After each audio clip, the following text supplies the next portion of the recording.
Bismillahirrahmanirrahim. Assalamu alaikum dear students. How are you? This is new syllabus primary mathematics workbook 5B. Chapter number हमारा 9 है, percentage कर रहे हैं और उसके वर्ड प्रॉब्लम्स हम सॉल्व करने जा रहे हैं। तो वीडियो को एंड तक ज़रूर देखिएगा, अच्छी लगे तो लाइक कमेंट शेयर कीजिएगा, चैनल सब्सक्राइब नहीं किया तो प्लीज़ सब्सक्राइब कर लीजिए। बढ़ते हैं क्वेश्चन नंबर 5 की तरफ। पेज नंबर 41 है और देखते हैं कि इसमें हमारे लिए क्या है। 60% of a 1.2 metre long wire, एक 1.2 मीटर लॉन्ग वायर है, उसका 60% was used to form a square. उस वायर से उठाकर इन्होंने स्क्वायर बनाया, लेकिन पूरे वायर से नहीं, 1.2 मीटर लॉन्ग वायर यूज़ नहीं किया, उसका सिर्फ 60% यूज़ किया है। यानी 1.2 का हमें 60% कहीं ना कहीं निकालना होगा, इसको जहन में रख लीजिए। What was the length of each side of the square? Square में कितनी साइड्स होती हैं स्टूडेंट्स?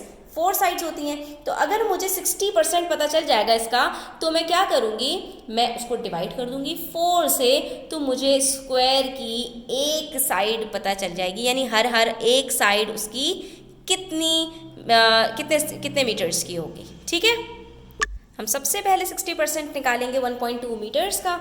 ठीक है, क्योंकि 1.2 मीटर का जो वायर है वो पूरा हमने यूज़ नहीं किया है इस स्क्वायर को बनाने के लिए। इस स्क्वायर को बनाने के लिए हमने सिर्फ 60% यूज़ किया है। जैसे 60% यूज़ हम इसकी परसेंटेज निकालेंगे स्टूडेंट्स, तो 0 से 0 कट हो जाएगा। उसके बाद हमारे पास बचेगा 6/10 मल्टीप्लाई बाय 1.2। और आपको पता है जब 10, 100 वगैरह से हमें डिवाइड करना होता है तो हम क्या करते हैं, अपने डेसिमल को एक डिजिट पीछे लेके चले जाते हैं। 10 हमारा ख़त्म हो गया और ये बन गया 0.12। ठीक है, 0.12 को हम 6 के साथ मल्टीप्लाई कर लेते हैं। 6 2s are 12, 6 1s are 6 + 1 7, तो 0.72 हमारे पास जो है वो आ रहा है मीटर्स का 60%।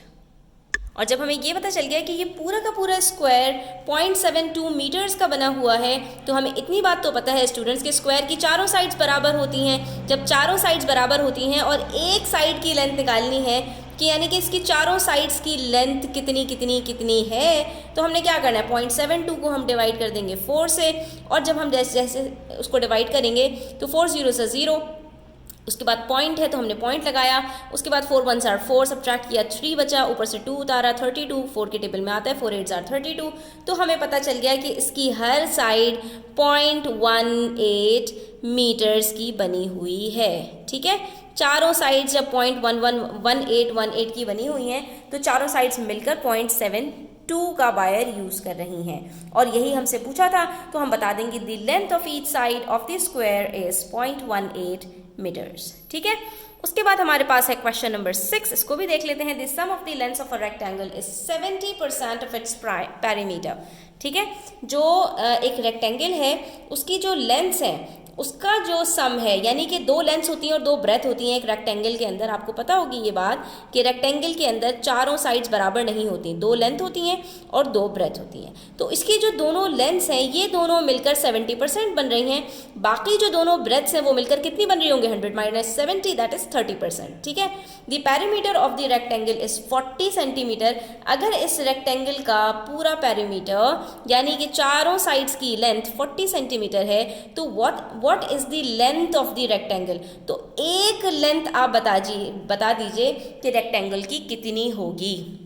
ये सिंपल क्वेश्चन तो है स्टूडेंट्स, लेकिन थोड़ी सी बारीकियां होती हैं, उसका आपको ध्यान रखना होता है। आपसे यहाँ पर क्या कहा उन्होंने, the sum of the lengths, यानी कि 2 लेंथ्स होती हैं तो दोनों मिलाकर 70% है। ठीक है, तो जब हम 70% कैलकुलेट करेंगे 40 सेंटीमीटर का, जो कि उसका पेरीमीटर है, तो हमें दोनों लेंथ्स का सम मिलेगा। क्या मतलब इस बात का, पहले तो हम कैलकुलेट करते हैं ज़रा। 70% ऑफ 40, तो यहाँ पर 0 से 0 ये कट हुआ, ये वाले 0 से 0 कट हुआ, 2 0 ऊपर है, 2 0 नीचे, तो नीचे कुछ नहीं बचा, ऊपर सिर्फ बचा 7 × 4, that is equal to 28 centimetre. इसका मतलब ये हुआ कि ये जो 28 सेंटीमीटर है इन दोनों लेंथ्स का सम है।